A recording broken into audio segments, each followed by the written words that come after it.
Wardie Bay has become iconic, not just to the surrounding area, but across the city, and for all the people who come from far and wide to enjoy it.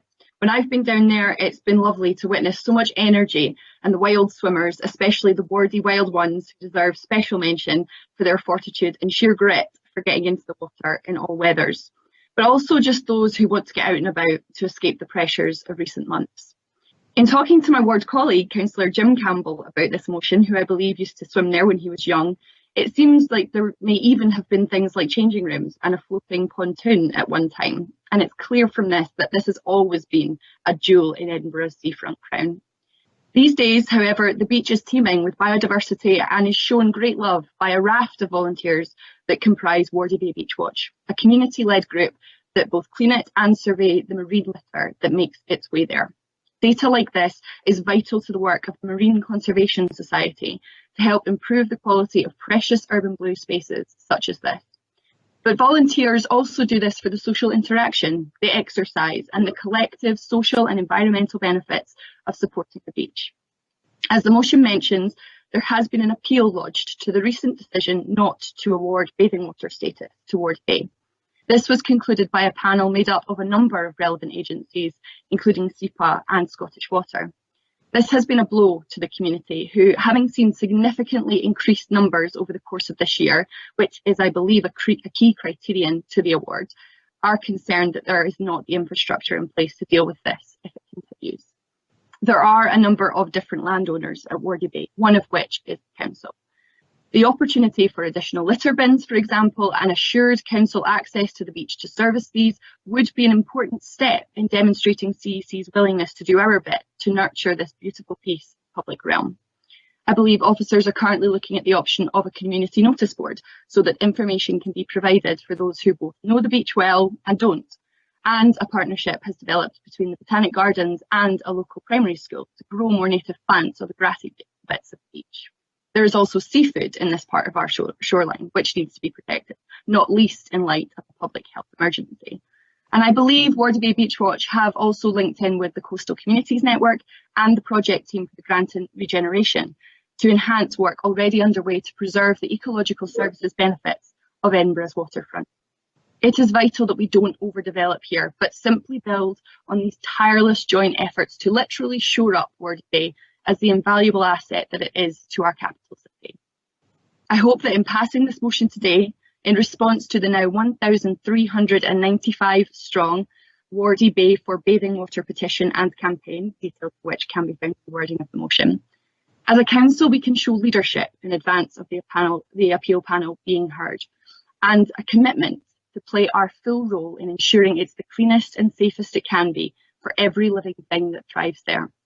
Whilst the council is just one partner with responsibility here, and it is only by working across the stakeholder groups that we will achieve these necessary outcomes, we must not be prescriptive, but agile in our response to the needs and expectations of the community and the kinds of investment that they want to see in the beach. So in closing, Lord Provost, on behalf of the Council, I'd like to take this opportunity to say a massive thank you to Karen Bates and everyone at Wardie Bay Beachwatch for everything they've done to look after the wildlife and environment at this natural Edinburgh treasure. And I very much look forward to further collaboration to make it and the whole shoreline of which it is a part the best it can be for locals and visitors alike. I propose the motion. Thank you, Councillor Bird. And to second the motion? It's me, Lord Provost. Thank you, Councillor Day. I think just to follow on from Councillor Bird, I commend all the effort she's put into this motion along with local people. Wardie has always been an iconic part of this city, and of course I would join Councillor Bird in commending the efforts of the local community who have brought this for attention. Nature swimming and free swimming has always been a part of that part of the city, but when I heard mention about Councillor Jim Campbell going down there, that kind of worried me.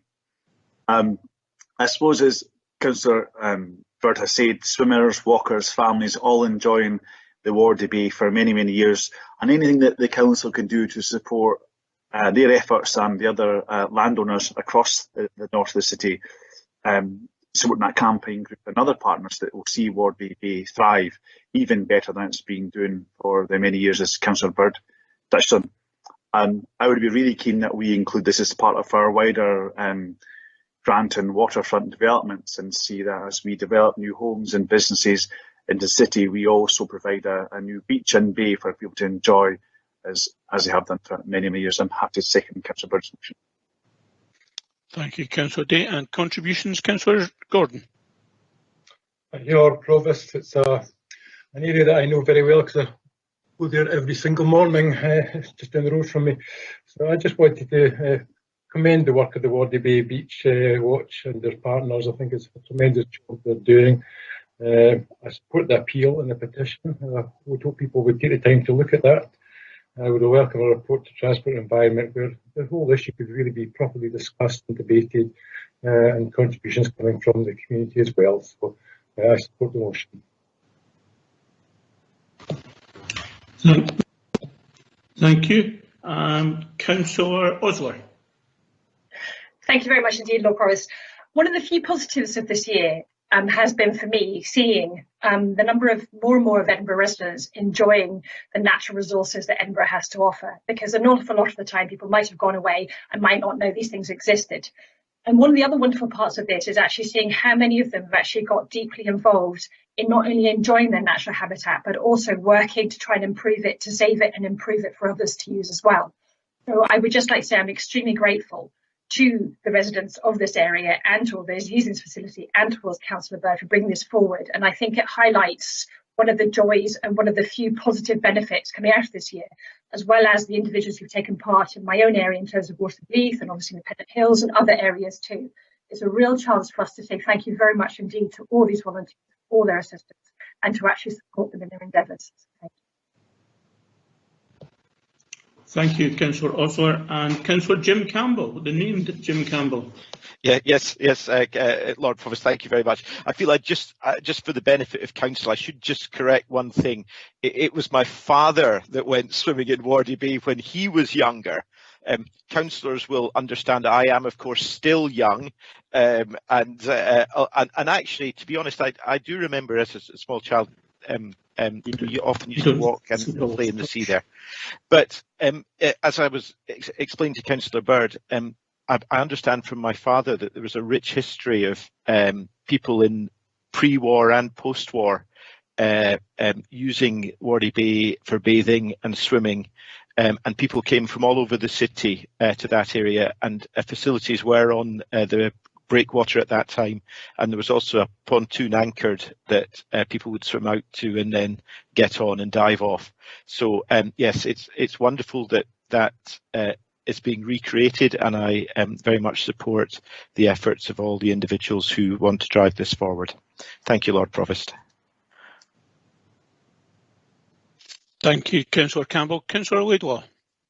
Thank you, Lord Provost. I'm fortunate enough to be able to see Wardie Bay from where I'm sitting right at this moment, and I very much welcome Councillor Bird bringing forward this motion. And it's been clear over the course of the summer that more and more people are using the water all the way along our coastline from Crammon to Portobello.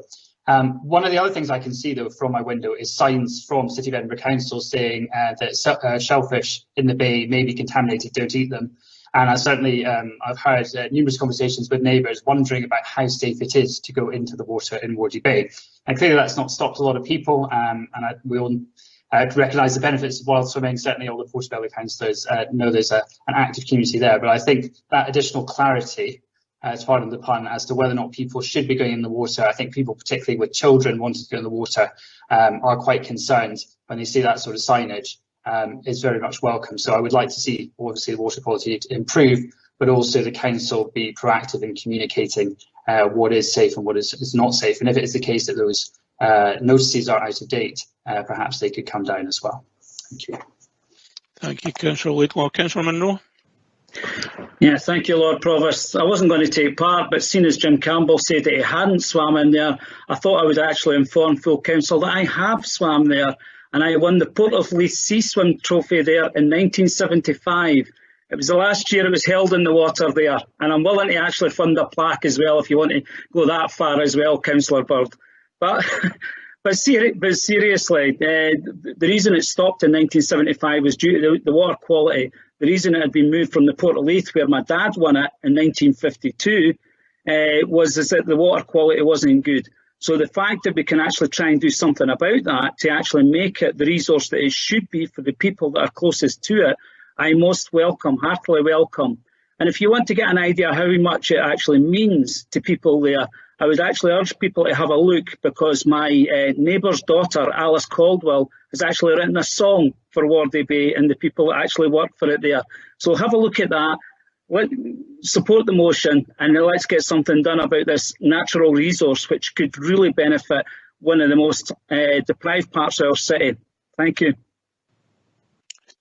Thank you, Councillor Munro. I have no other contributions and I have no alternative positions, so are we agreed? Agreed. Excellent.